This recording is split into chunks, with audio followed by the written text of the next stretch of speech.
Eu tinha 5 anos. Lembro de receber os primeiros livros didáticos da minha vida escolar.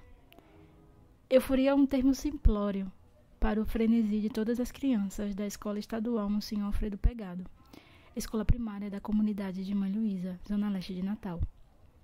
Era raro termos acesso a histórias em quadrinhos e literatura infantil. Então, os livros didáticos nos proporcionaram um pouco disso. No embalo dos livros escolares, comecei a reproduzir as imagens deles. Minha mãe, que também adorava desenhar tudo que lhe vinha à cabeça, principalmente imagens do universo Disney, elogiava, dizia que estavam ótimos, perfeitos. Eu, como criança, amava isso. As cópias foram ficando cada dia melhores e, com a prática, incentivada pela minha mãe e vó, pude ir aperfeiçoando até chegar no ponto de reproduzir imagens que vinham à minha cabeça.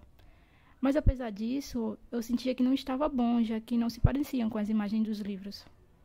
Eu não tinha lápis de cores, não tinha folhas específicas, e tudo que eu fazia me sentia péssima, quando comparada às imagens e desenhos que via de outros artistas. Coloquei na minha cabeça que não era um artista de verdade, afinal, eu só sabia copiar a arte dos outros e não curtia e não mostrava para mais ninguém as minhas artes autorais.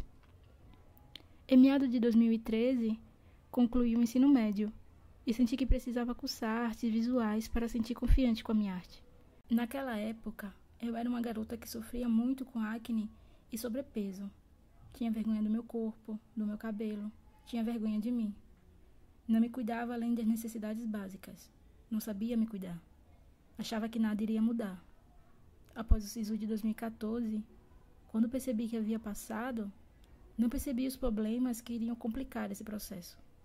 Não conseguia ir às aulas, não me sentia motivada ou faltava passagem. Inúmeras foram as vezes em que pedi dinheiro emprestado para ir às aulas ou em que fui a pé. Minha família não me apoiava como deveria. O foco principal sempre foi a alimentação. Apesar de ser a primeira pessoa da família a entrar numa graduação, aquilo não tinha muito valor para os meus, quando a educação nunca foi ensinada como necessidade básica. Tínhamos que nos alimentar. Nesse mesmo ano, no bairro de Mãe Luísa, aconteceu o deslizamento de terra que deixou diversas famílias sem casa devido às fortes chuvas da semana.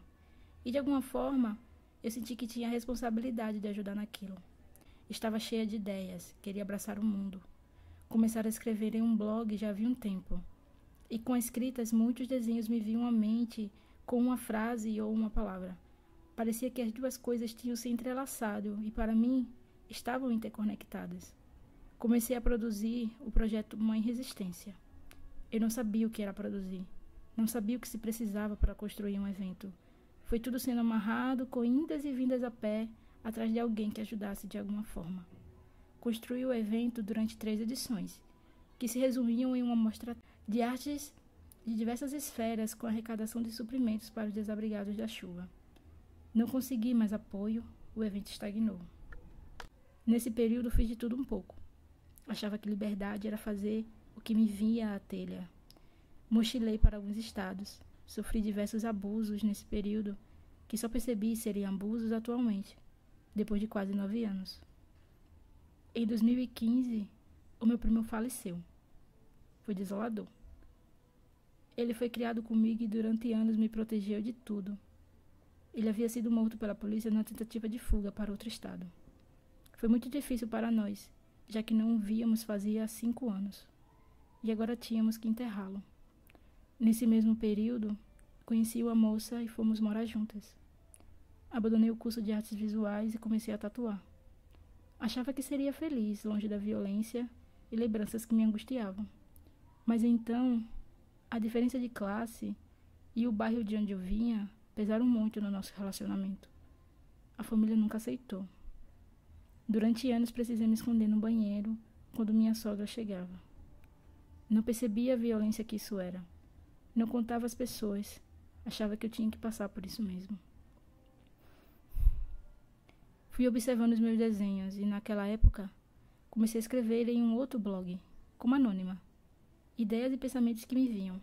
Iniciei a pintar em telas e a usar aquarela. De alguma forma, a transparência da aquarela dialogava com aquilo que me cercava. Eu não estava sendo transparente. Não estávamos sendo transparentes. e era justamente de transparência que eu precisava. Meus desenhos foram ficando cada vez mais subjetivos.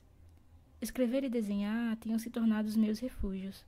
Através da escrita, fui conhecendo outros poetas e admiradores das artes, pessoas que me incitavam a não desistir, e fui escrevendo mais e mais. Concomitantemente, em 2017, eu tinha acabado de ingressar em produção cultural, quando fui convidada para escrever numa publicação coletiva de autoras mulheres. Todas as pessoas eram conhecidas e pessoas que eu admirava. Era um verdadeiro sonho, pois era a primeira vez de todas nós. Tudo foi feito muito às pressas, com coisas que me angustiaram durante o processo. Mas estávamos tão agradecidas que não reclamamos, aceitamos. Eu aceitei. Nesse mesmo período, aconteceu um episódio que mudou muito a minha vida e a minha arte.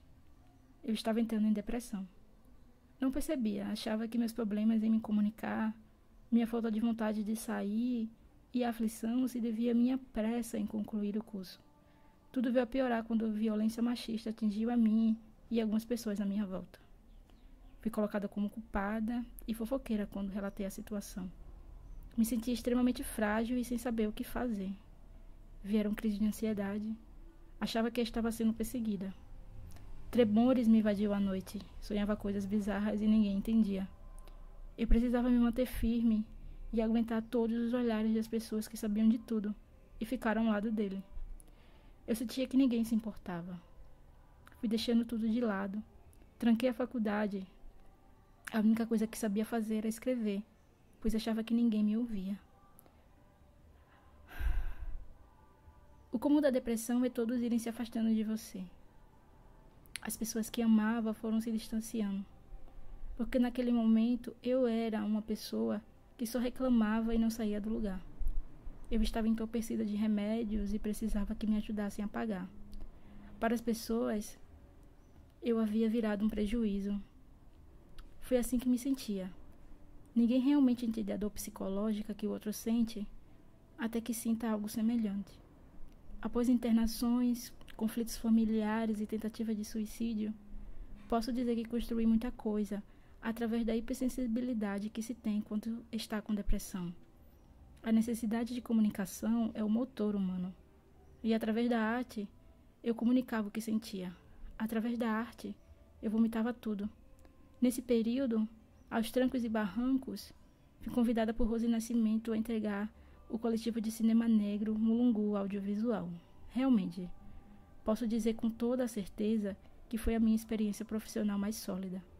Com o Mulungu, pudemos trazer para exibição gratuita o filme africano Rafiki e no mesmo ano realizar mostras de cinema em movimento, que acontecem em todo o país e discute direitos humanos nas escolas públicas e privadas. O Mulungu foi convidado a produzir a primeira mostra de cinema voltada só para obras produzidas por mulheres, a Mostra Macambira. A Macambira foi um sucesso. Mais de 200 filmes de todo o país inscritos. A produção estava muito empolgada com as possibilidades. Ao alvorecer de 2020, a pandemia assolou o mundo. Colocou todos os planos em xeque. Muitas pessoas morreram. Pessoas ao meu redor morreram. E novamente, o fantasma do assédio me assombrou. E mais uma vez fui colocada como culpada. Eu sentia que morria todo dia e o fantasma se repetiu, até culminar novamente a internação. Certa vez na ala feminina do João Machado, alguém tinha escrito no canto superior da parede: "Como que faz para dormir?" E isso nunca me saiu da cabeça, porque, por mais que seu corpo esteja tão morto de drogas, a cabeça não para, não dorme. Quando voltei para a casa da minha mãe e avó, senti acolhimento, mas ainda me sentia morta. Escrevi e desenhei muito, mesmo não sabendo para quem mostrar. Alguns meses depois, tentei com todas as forças criar coragem, nem que fosse só para ganhar dinheiro. Precisava me sustentar sozinha. Consegui novamente voltar a tatuar, voltei a estudar, fui morar só. Em 2021, conheci Catarina Catão pessoalmente. Ela era uma artista que admirava online já havia um tempo, e através dela pude conhecer melhor o grafite e o muralismo. Ela me encorajou e me guiou nesse processo, me acolheu, e a paixão pelo grafite foi instantânea. Consegui, através da pintura em parede, mostrar meus rabiscos para as pessoas sem precisar mostrar o meu corpo ou virar uma blogueira, como praticamente tudo hoje em dia precisa ter para ser reconhecido. Em 2021, participei de projetos enquanto produtora juntamente com Catarina Catão, mas não somente. Conseguimos realizar, ainda que online, a segunda Mostra Macambira, assim como participei da construção da primeira mostra de vídeo de Natal.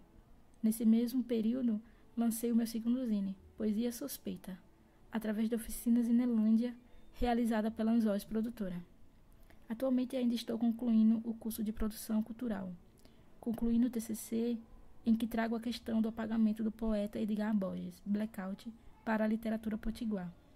Sigo pintando as paredes da minha comunidade, ensinando desenho às suas crianças para que pensem por si, vejam quanto a arte pode mudar a sua vida. E não falo aqui sobre mudanças financeiras, mas em relação ao sentido de vida mesmo. Meu projeto de vida hoje é fazer de Mãe Luísa um lugar melhor através da arte, pois quando me senti só, ela foi a única a me abraçar. Eu quero repassar para as outras crianças que elas nunca estarão só, tendo papel e lápis para começar uma construção.